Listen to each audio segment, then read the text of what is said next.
Olá, eu sou a professora Mônica e na aula de ciências de hoje nós vamos falar sobre o primeiro modelo atômico e a natureza elétrica da matéria. Nós vamos dar continuidade à história da química que nós começamos na aula passada. Então, aqui nós vamos falar sobre a teoria atômica de Dalton. Então, o inglês John Dalton, de 1766 a 1844, a partir de trabalhos com base em fatos e evidências experimentais, ele retomou a ideia do filósofo grego Demócrito, que no século V a.C. defendeu a ideia de que a matéria era composta por pequenas partículas, os átomos. Esse modelo ele foi baseado apenas na intuição e na lógica. Então, em 1808, o Dalton propôs uma teoria atômica para explicar a composição das substâncias. Essa teoria possibilitaria posteriormente a criação do primeiro modelo atômico. Então, aqui nós temos o modelo atômico de Dalton, elaborado em 1803. Então, para Dalton, os átomos eles eram indivisíveis, esféricos, maciços, impenetráveis e indestrutíveis. Esse modelo ficou conhecido como bola de bilhar. Um conjunto de átomos que apresentam massa e tamanho iguais e mesmas propriedades, ele constitui um elemento químico. Os elementos químicos diferentes, eles apresentam átomos com massas, tamanhos e propriedades diferentes. Veja aqui na imagem ao lado, nós temos vários átomos, oxigênio, hidrogênio, nitrogênio e carbono. Cada um representado com uma cor diferente e também com tamanhos diferentes, o que significa que são elementos com propriedades diferentes. Já aqui nessa fórmula nós temos a reação química da água, onde nós temos os átomos de hidrogênio mais os átomos de oxigênio que formam a molécula de água.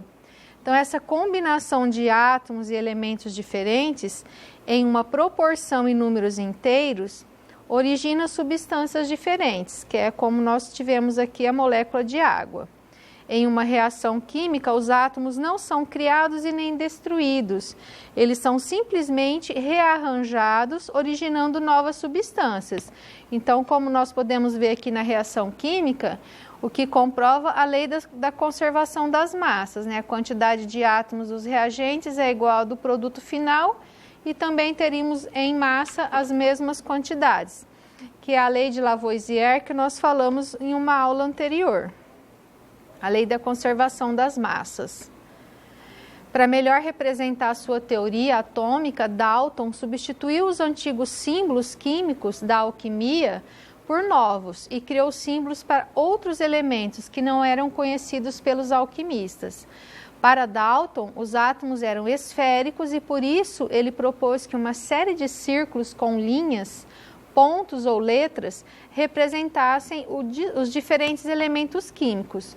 Hoje sabemos que alguns dos elementos químicos representados por Dalton são, na realidade, compostos químicos. Então, aqui, para vocês terem uma ideia, nós temos o átomo de oxigênio, representado por uma esfera, um círculo, o carbono, o hidrogênio, o nitrogênio, o sódio, o potássio, o enxofre, a prata, o fósforo, o alumínio, a água, a amônia e o ácido carbônico. Sendo que a água, a amônia e o ácido carbônico, na verdade, são compostos químicos e não elementos químicos. Em 1808, até 1808, quando Dalton propôs a teoria atômica, eram conhecidos aproximadamente 50 elementos químicos. Por volta de 1810, o químico sueco Berzelius, de 1779 a 1848, ele organizou a notação química utilizada atualmente, introduzindo como símbolo dos elementos as iniciais de seus nomes antigos, geralmente de origem latina. Esses símbolos eles são constituídos por uma ou duas letras, de forma que a primeira é sempre maiúscula e a segunda, quando existir, sempre será minúscula. Atualmente, entre os 118 elementos químicos conhecidos, 14 trazem como símbolo apenas uma letra e os outros 104 são representados por 2 letras. Veja alguns exemplos a seguir dos símbolos propostos por Berzelius. Nós temos aqui o alumínio, representado por 2 letras, AL, o chumbo, PB, o cloro, Cl, o cobre, Cu, o fósforo pela letra P, hélio, He, lítio, Li e a prata, Ag. Então, e os seus nomes em latim, que era a língua utilizada na época. Aqui nós temos uma comparação da evolução da simbologia dos átomos, do símbolo alquímico, o símbolo de Dalton e o símbolo de Berzelius.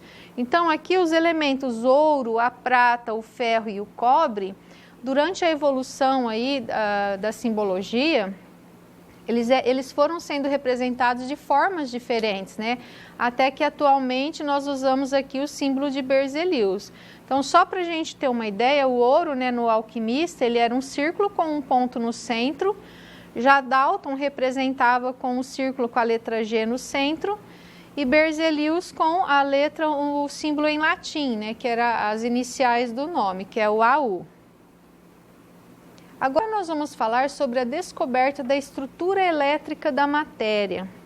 Então, a história da eletricidade, ela tem o seu início no século VI a.C., na Grécia Antiga, quando o filósofo Tales de Mileto, após descobrir uma resina vegetal fóssil petrificada chamada âmbar, esfregou-a com a pele e lã de animais e pôde então perceber que ela atraía pequenos objetos leves, como palhas e fragmentos de madeira e penas.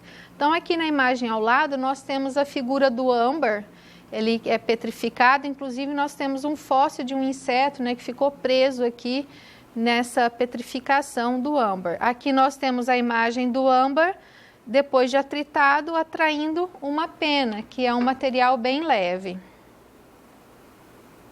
A eletricidade e o magnetismo eram conhecidos como fenômenos distintos. Tales de Mileto foi o primeiro a relatar que o âmbar, resina fossilizada de árvores, ao ser friccionado, adquire a propriedade de atrair objetos leves, como penas e plumas.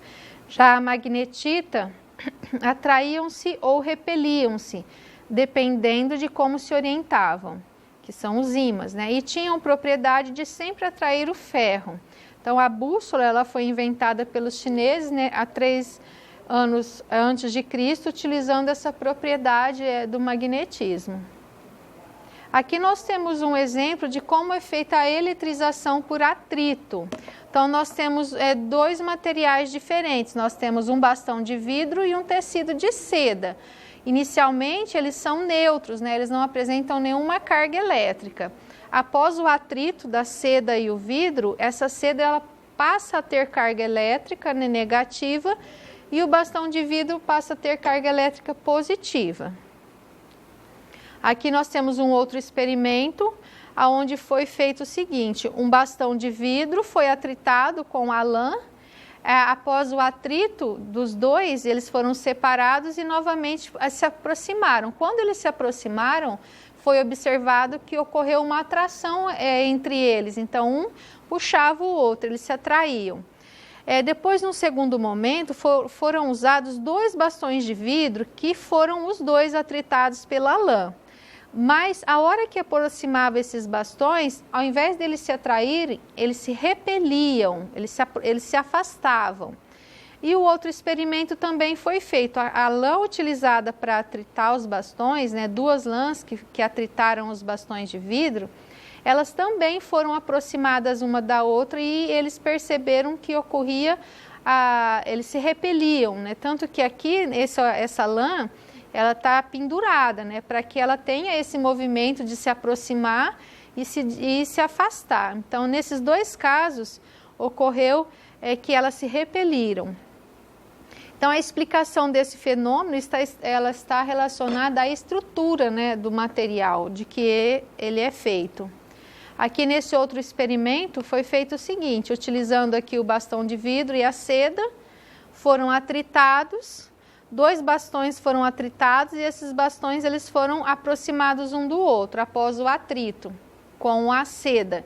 e foi observado que eles se repeliram, ocorreu uma repulsão, eles se afastaram. No outro exemplo, o pelo de um animal foi atritado com um bastão de ebonite. Ebonite é um bastão feito com uma resina que contém enxofre. Ela é altamente um produto bem condutor de eletricidade. E aí, no caso, né, foi feito o mesmo experimento. Aproximou-se 2 bastões que foram atritados pelo pelo e ocorreu também a repulsão.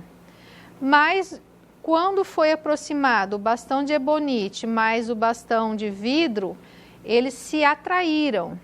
Então, essa é a observação que eles fizeram até então. Eles não entendiam o que estava acontecendo, né? Eles só sabiam que aconteciam isso. Então, o entendimento dessa aproximação e repulsão, que foi a explicação para o que estava acontecendo, só foi possível no final do século XVIII, a partir de experimentos feitos pelo cientista norte-americano Benjamin Franklin, de 1706 a 1790, que caracterizou as propriedades das cargas elétricas. Então, ele diz que existem 2 espécies de cargas elétricas, denominadas arbitrariamente de positivas e negativas. As cargas de mesmo sinal, elas se repelem, e cargas de sinais contrários se atraem. E é o que acontecia no experimento anterior, né? Então, cargas iguais se repelem, por isso o bastão de vidro e o outro bastão de vidro se afastavam. Cargas iguais, né, não importa se é negativa ou positiva, se repelem. E cargas diferentes se atraem. Ali nós temos o exemplo, né, do pente que foi atritado, que está atraindo os pedacinhos de papel. Quando um corpo apresenta o mesmo número de cargas elétricas positivas e negativas, dizemos que ele está eletricamente neutro. Isso antes dele ser atritado. Porém, se ele for eletrizado, ou seja, se ele ganhou ou perdeu cargas elétricas, dizemos que ele está eletricamente carregado. Um corpo ele pode estar eletrizado positiva ou negativamente. Então, aqui no exemplo, nós temos o âmbar atraindo também os pedacinhos de papel. Vamos observar a figura como que é um corpo neutro. O corpo neutro, que é o primeiro exemplo aqui, nós temos cargas elétricas positivas e negativas distribuídas, né, igualmente. No segundo exemplo, nós temos um corpo eletrizado negativamente. E no terceiro exemplo, nós temos um corpo eletrizado positivamente, onde só temos cargas positivas. Como que ocorre o processo de eletrização? Em todos os processos deverá existir a conservação de carga elétrica, ou seja, o somatório das cargas de antes é igual ao somatório das cargas depois, pois a carga elétrica ela não pode ser criada e nem destruída, mas transferida de um corpo para outro. A eletrização por atrito. Atritando-se 2 materiais diferentes, há transferências de elétrons de um para o outro. As suas características: o corpo que cede elétrons fica com carga positiva e o que recebe com carga negativa. As cargas elas ficam iguais em módulo, mas contrárias em sinal. Então, aqui no exemplo que nós já falamos, né, o bastão de vidro atritado com a lã. O bastão, ele cede elétrons para a lã, por isso ele ficou com a carga positiva. E a lã ficou com a carga negativa. Aqui nós temos um outro exemplo. O vidro atritado com a seda. Nesse atrito, aqui a seda ficou com a carga negativa e o bastão de vidro com a carga positiva. Já nesse outro exemplo, usando a seda também. Atritando a seda com o bastão de ebonite, nesse caso a seda fica positiva e o bastão de ebonite negativa. Então, o que eles observaram? Que dependendo de com qual material o outro é atritado, as cargas elétricas podem mudar. Então, baseado nessa experiência dos materiais, eles podem ter cargas diferentes dependendo dos materiais, eles criaram uma série triboelétrica, para que eles conseguissem determinar qual seria a carga dos materiais após o atrito. Então, na série triboelétrica, ela é usada para determinar que tipo de carga, positiva ou negativa, um corpo ficará após ter passado por um processo de eletrização por atrito. Então, ela é uma lista, né, de materiais, onde encontramos esses materiais em ordem que obedece à propriedade de doar ou receber elétrons. Quando a eletrização ocorre por atrito, os corpos envolvidos estão inicialmente neutros. Porém, no final do processo, eles adquirem cargas com sinais opostos. Cada um vai ficar com uma carga. Esse aqui é um modelo de série triboelétrica. Aqui nós temos vários materiais que foram testados, né? E a maneira como a gente utiliza essa série triboelétrica é o seguinte: os materiais que ficam acima, eles vão ser sempre positivos. Os que ficam abaixo dele vão ter carga negativa, ou seja, o que está acima, ele sempre vai doar elétron para o material que estiver abaixo dele. Então, por exemplo, se eu atritar a pele humana com a pele de coelho, a pele humana vai ter carga positiva porque ela vai ceder elétrons para a pele de coelho. Mas se eu fizer o contrário, se eu atritar um níquel com uma borracha dura, a borracha dura vai ficar positiva e o níquel negativo, sempre nesse sentido, né? O de cima é positivo e o de baixo ficará com carga negativa. Então, baseado aí nessa série triboelétrica, nós podemos agora determinar quais são as cargas elétricas dos exemplos que nós usamos anteriormente. Então, aqui, ó, no atrito do âmbar com o papel, o âmbar, segundo essa série triboelétrica, ele terá carga negativa e o papel ficará com a carga positiva. Já o papel, nesse outro exemplo, também ficará com a carga positiva. E o plástico do canudinho ficará com a carga negativa após eles serem atritados. Nesse outro exemplo, a gente tem a eletrização por atrito no cabelo, né? Quando a gente usa um pente de plástico no cabelo, o cabelo ele cede elétrons para o plástico, então o cabelo fica com carga positiva e o plástico do pente fica com carga elétrica negativa. Vamos fazendo agora um resumo do que é o processo de eletrização. Então, a eletrização é um processo no qual um corpo inicialmente neutro é eletrizado. Nesse processo, os elétrons eles são adicionados ou removidos de um corpo. Existem 3 processos de eletrização: o atrito, o contato e a indução. Na aula de hoje, nós falamos sobre a eletrização por atrito.